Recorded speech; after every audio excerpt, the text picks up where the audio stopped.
የሰላም እጦት ወይም ጦርነት ሰዎችን ለሞትና ለአካል ጉዳት ንብረትንም ለውድመት ይዳርጋል። ከ2013 እስከ 2014 ዓ.ም ድረስ ለ5 ወራት የተካሄደው ጦርነት በተለይም በሰሜን ወሎ ሀገረ ስብከት ከፍተኛ ሰብአዊና ቁሳዊ ኪሳራ አስከትሎ አልፏል። በሰሜን ወሎ ሀገረ ስብከት ውስጥ በጦርነቱ ሙሉ በሙሉ ከወደሙት አብያተ ክርስቲያናት መካከል በራያ ቆቦ ወረዳ ቤተ ክህነት የቀዩ ጋራ ደብረ ሳይል ቅዱስ ሚካኤል ቤተ ክርስቲያን አንዱ ነው።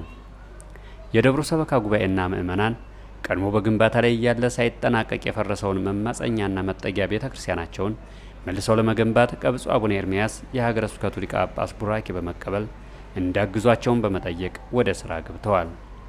ቤተ ክርስቲያኑን መልሶ ለመገንባት የማያስችሉ ብዙ ምክንያቶች ቢኖሩም አስቸጋሪውን ጊዜ ተቋቁመው ዘላለማዊ ቤታቸውን በእግዚአብሔር ቸርነት በቅዱሳኑ ምልጃ ጸንተው በብፁዕነታቸውም ድጋፍ እጹብ ድንቅ የሆነ ህንጻ ቤተ ክርስቲያን ሰርተው በጥር ወር 2018 ዓ.ም አስመርቀዋል።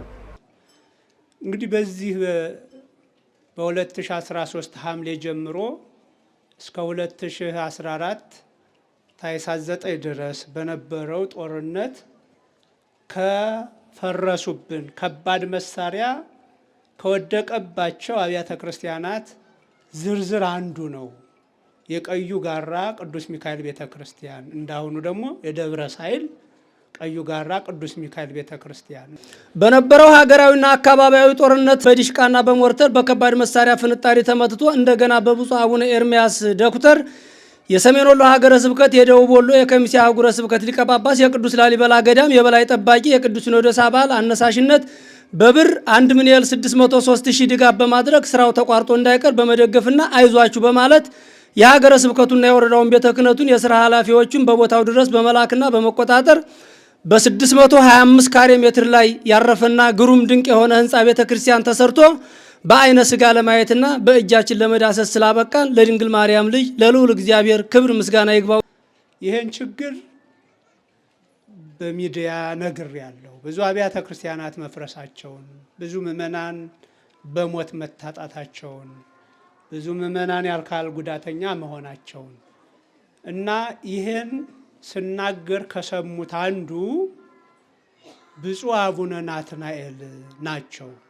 ብፁዕ አቡነ ናትናኤል ማለት የኢትዮጵያ ኦርቶዶክስ ተዋሕዶ ቤተ ክርስቲያን ገዳማትን እንዲመሩ ቅድስት ሀገር ኢየሩሳሌም የተመደቡት፣ ከዛ በፊት ደግሞ በሰሜን አሜሪካ የኮሎራዶና የአካባቢው ሀገረ ስብከት ሊቀ ጳጳስ የነበሩት ናቸው አቡነ ናትናኤል ማለት እና አንድ የመንፈስ ልጃቸው ክንፈ ሚካኤል የሚባል ልጃቸው ለአባ ኤርምያስ ይስጡልኝ ብሎ 2 ሚሊዮን ብር ይሰጣቸዋል። እሳቸው ደግሞ ያችን ብር ተቀብለው ለፈረሱት አብያተ ክርስቲያናት ስጥ ብለው ሰጡኝ። 1,603,000 ብር ነው ማለት ነው። በዛች ያለምንም መባከን በእውነት የኮሚቴዎቹ እምነት የኮሚቴዎቹ ትጋት በጣም የሚደነቅ ነው። ያለምንም ማባከን ያችን ሰሩባት። ከብዙ በጥቂቱ የገንዘብና የማቴሪያል የሙያና የጉልበት ድጋፍ ያደረጉልን ምእመናንን አንደኛ በብፁዕ አቡነ ኤርምያስ ዶክተር የሰሜን ወሎ ሀገረ ስብከትና የደቡብ ወሎ የከሚሴ አህጉረ ስብከት ሊቀ ጳጳስ የቅዱስ ላሊበላ ገዳም የበላይ ጠባቂ የቅዱስ ሲኖዶስ አባል፣ ሁለተኛ አቶ መኮንን ጌታሁን በአሜሪካ፣ ወይዘሮ አሰፉ መኮንን እንዲሁም ከአሜሪካ አቶ መንገሻ አቤ፣ አቶ ሻምበል ታደሰ፣ ወይዘሮ ሀብታም ደመቀ፣ ወይዘሮ ሙሉ መንገሻ ከአዲስ አበባ እነዚህ ፊት የጠራኋቸው ሳዱ ናቸው። አቶ ጌታሁን ታደሰና ሻምበል አበበ እንዲሁም እጅግነሽ አብቶ በገቢ የተሰበሰበ ብር 12,427,307 ብር ነጥብ 17 ሳንቲም ከ2011 ዓ.ም ጀምሮ እስካሁን ድረስ ጠቅላላ የወጣ ወጪ ድምር 12,417,307 ብር ነጥብ 17 ሳንቲም። ምእመናኑ የባለሙያ ረዳት በመሆን ከተጀመረ ከ2011 ዓ.ም ጀምሮ እስካሁኑ ዕለት ድረስ ደከመኝ ሰለቸኝ ሳይሉ ለሰሩት ስራ በጉልበት ሲተመን ብር 31,680,000 የፈጀ መሆኑን ስናቀርብ እግዚአብሔርን እልል ብላችሁ አመስግኑላቸው። ብፁዕ አቡነ ናትናኤልን ባሉበት ሐዋርያዊ አገልግሎታቸውን እግዚአብሔር እንዲያሳካላቸው ጸልዩላቸው።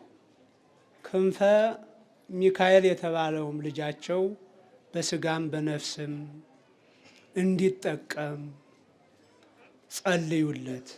ወልደ ጊዮርጊስ የተባለውም ልጃችን አሁንም ድረስ ያገለግለናል በብዙ መንገድ። እሱም በሰሜን አሜሪካ የሚኖር ልጅ ነው። እሱንም ባለበት እግዚአብሔር እንዲጠብቀው በጸሎት አስቡት። ወልደ ጊዮርጊስ ክንፈ ሚካኤል ብላችሁ ክንፈ ሚካኤል። እንደገና ደግሞ ብፁዕ አቡነ ናትናኤልን ውዳሴ ማርያም ስትደግሙ ማስቧቸው። በዚህ መልኩ ነው የመጣው። እኒህ ኮሚቴዎቻችሁ ግን በጣም ቁም ነገረኞች ናቸው። በጣም ቁም ነገረኞች፣ ታማኞች፣ ትጉዎች ናቸው። እግዚአብሔር ልጅ ያውጣላቸው። በእውነት ለቄስ አረፍ እንደገና አብረዋቸው ላሉት ምእመናን፣ ካህናት እግዚአብሔር የነሱ የሆነው እንዲባርክላቸው ለምኑላቸው። እግዚአብሔር ይስጥልን። በእውነት እንኳን ሌላ ሰው አሁን እናንተ ረስታችሁታል ድካሙን አይደል? ውሃ ስትቀዱ እናቶቻችን ከየት እንደምታመጡት እግዚአብሔር ይወቅ። እንግዲህ ሩቅ ነው። አሁን እዚህ አካባቢ ምንጭ ላይ እንዴት ሩቅ ቦታ እንዳመጣችሁት ታውቃላችሁ። ያኔ የፈሰሰ ላብ ወገባችሁ እንዴት ይንቀጠቀጥ እንደነበረ ይንገበገብ እንደነበረ ወንድሞቻችን ይህን ድንጋይ ተሸክማችሁ ስትመጡ እንዴት ላበት ይፈስ እንደነበረ ምናልባት አሁን እናንተ ረስታችሁታል። እግዚአብሔር ግን ይረሳዋል? ይረሳዋል? አይረሳውም። በመከራችሁ ጊዜ ወአመ እጽብት ወግርምት ሰዓት፣ በዚያች በምታስፈራ በምታስጨንቅ በሰዓተ ጥሪ በጥሪ ሰዓት ይሄ እኮ ይላል አይዟችሁ መልአኩ ቅዱስ ሚካኤል ይላሉ መላእክት ቅዱሳን ይላሉ። ድንጋይ ይሸከም ነበረ ሰዎች አንተን እንዲያመልኩ ቤተ መቅደስ ሊሰራ። ይሄ እኮ ይህች እኮ ውሃ ትቀዳ ነበረ ላበቷ ጠብ እስከሚል ድረስ ውሃ ተሸክማ እንስራ ተሸክማ ታመላልስ ነበረ። ልትቀበላት ወደ መንግሥተ ሰማያት ልታስገባት ይገባታል ይላል መልአኩ ሚካኤል። ይላሉ ቅዱሳን መላእክት አይሉም እንዴ? ይላሉ። እንኳን ደስ አላችሁ፣ እንኳን ደስ አላችሁ። እንዲህ ነው እምነት ማለት። እንዲህ ነው እምነት ማለት። ምቹ በሆነ ጊዜ አይደለም። በጊዜው ወዘእንበለ ጊዜው ነው የተነገረንና በጊዜውም ማለት ሲመች አገር ሲረጋጋ ሰላም ሲሆን እግዚአብሔርን ማገልገል እግዚአብሔርን መታዘዝ። ወዘእንበለ ጊዜው አገር እንዲህ በተቸገረችበት ሰላም በጠፋበት እንደ ልብ ከአንዱ ከተማ ወደ ሌላው ከተማ ከአንድ አውራጃ ወደ ሌላ አውራጃ መሄድ በማይቻልበት ጊዜም እግዚአብሔር እንዲህ መታዘዝ ነው ማለት ነው። በጊዜውም ያለ ጊዜው መጽናት ማለት ይሄ እኮ ነው አይደል? ምእመናን ያለ ጊዜው ነው እናንተ በእውነት የሰራችሁት።